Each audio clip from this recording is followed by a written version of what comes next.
But Chaitanya Mahaprabhu जब जगन्नाथपुरी गए तो उन्होंने रथ यात्रा का एक बिल्कुल दूसरा मतलब दिया। अपने मन से नहीं दिया, पुराणों में है, बट उन्होंने उस पे फोकस किया कि एग्जैक्टली रथ यात्रा क्यों हो रही है। वाई डू वी सेलिब्रेट रथ यात्रा? पब्लिक कहेंगे हाँ जगन्नाथ जी दर्शन दे रहे हैं, कृपा दे रहे हैं, बाहर आए हैं, लाइक उनका आइडिया यही है। बट महाप्रभु का आइडिया डिवोशनल आइडिया था, शुद्ध भक्ति का। सो महाप्रभु ने एक बोला कि रथ यात्रा जो है वो इससे पहले जगन्नाथपुरी में एक और चीज़ जो लोगों के माइंड में है, और ठीक भी है, रथ यात्रा की हो रही है क्योंकि कृष्णा जगन्नाथ मंदिर मथुरा का प्रतीक है उनके अकॉर्डिंग, और गुंडीचा वृंदावन का प्रतीक है। सो मथुरा से वृंदावन जा रहे हैं, that's the idea. Jagannath, Baldev, Subhadra Gundicha मंदिर में वहाँ पे रहते हैं और फिर दोबारा से वापस मथुरा आ जाते हैं। सो ये भी एक सिंबलाइजेशन है, ये भी एक आइडिया है जगन्नाथ रथ यात्रा का। चैतन्य महाप्रभु के अकॉर्डिंग इसके पीछे एक फिलॉसफी है,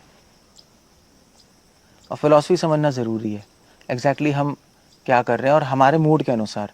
क्योंकि मध्वा संप्रदाय, श्री संप्रदाय, उनके अकॉर्डिंग मतलब आर्ग्यूमेंट से वो मानते नहीं मानते मुझे नहीं पता, बट उनके लिए इतनी इंपॉर्टेंस भी नहीं जगन्नाथ रथ यात्रा की। बट अगर है भी तो जो मैंने बताया है बस, क्या है जो मैंने बताया है बस उसी सेंस में है। फोन बंद हो गया है। सो चैतन्य महाप्रभु का क्या आइडिया है रथ यात्रा का? चैतन्य महाप्रभु का आइडिया है कि रथ यात्रा सिंबलाइज करती है कृष्ण भगवान वृंदावन और गोपियों का स्मरण कर रहे हैं। सुभद्रा, बलदेव और कृष्ण तीनों के तीनों वृंदावन का स्मरण कर रहे हैं। अब इससे क्या पता लगता है? इससे पता लगता है कि कृष्णा इंटरेस्टेड है वृंदावन में more than anything else. Mathura या इवन द्वारका, कुरुक्षेत्र, इन सबसे ज़्यादा इंटरेस्टेड जगन्नाथ जी, कृष्णा वृंदावन में इंटरेस्टेड है। ये सिंबलाइजेशन है, या ये सिंबलाइजेशन है कि द्वारका मथुरा से ऊपर है गोलोक।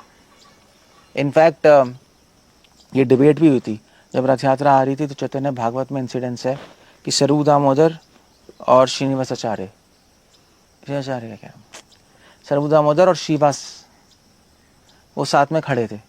रथ यात्रा आ रही थी तो श्रीवास कह रहे थे कि देखो कृष्णा कितने सुंदर लग रहे हैं, और वो द्वारका के राजा हैं, मथुरा के राजा हैं। तो स्वरूप दामोदर कह रहे थे वेल ठीक है, बट हमारे लिए तो वो वृंदावन चंद्र है, हमारे लिए तो वृंदावन के श्याम सुंदर है। तो क्योंकि श्रीवास देवर्षि नारद है, तो श्रीवास कह रहे थे देखो मगर द्वारका में, मथुरा में वैकुंठ जैसा ऐश्वर्य है, और तुम्हारे वृंदावन में तो कोई भी ऐश्वर्य नहीं है, वहाँ तो मिट्टी है, गाय है, इट्स नथिंग। स्वरूप दामोदर ने कहा कि तू बेवकूफ़ हो, वृंदावन के हर कण कण में करोड़ों वैकुंठ है।